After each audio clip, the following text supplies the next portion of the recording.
डर लगतावे तोहर देखी के लबेदा धीरे धीरे डाला मोरा छोटा बावे छेदा ए राजा बुझो डर लगतावे तोहर देखी के लबेदा धीरे धीरे डाला मोरा छोटा बावे छेदा डोजे ऐसे दे दे रोज डोजे ऐसे दे दे रोज आदत पर जाई यार ऐसे जे करब प्यार यार ऐसे जे करब प्यार तो लइका रह जाई यार ऐसे जे करब प्यार तो मामला बिगड़ जाई यार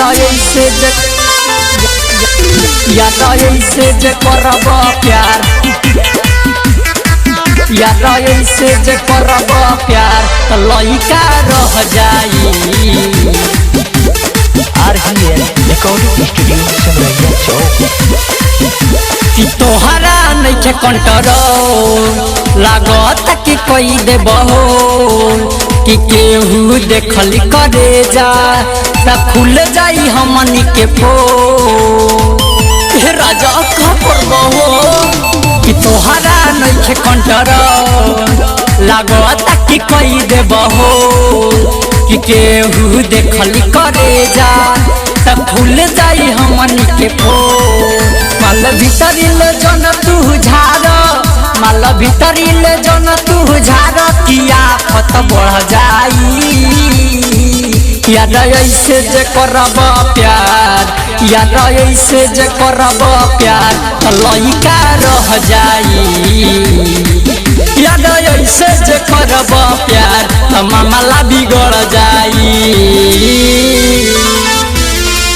यार ऐसे जे करब प्यार प्यार प्यार प्यार यार ऐसे जे करब प्यार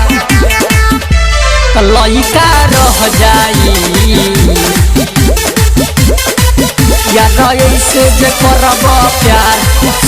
श्याम सुंदर बात लमान कि खतरा में डाल जनी जान कि जहिया हो जाई हमर शादी पूरा कर ली अरमान बुझला ये राजा श्याम सुंदर बात लमान कि खतरा में डाल जनी जान कि जहिया हो जाई हमर शादी पूरा कर ली अरमान कुछ दिन ला विकास कर जान कुछ दिन ला विकास कर जान दूरी सह जाई यार ऐसे जे करब प्यार यार ऐसे जे करब प्यार तो लइका रह जाई यार ऐसे जे करब प्यार तो मामला बिगड़ जाई डर लगतावे तोहर देखी के लबेदा धीरे धीरे डाला मोरा छोटा बागे छेदा डोजे ऐसे दे दे रोज डोजे ऐसे दे दे रोज आदत पर जाई यार ऐसे जे करब प्यार यार ऐसे जे करब प्यार तो लइका रह जाई यार ऐसे जे करब प्यार तो मामला बिगड़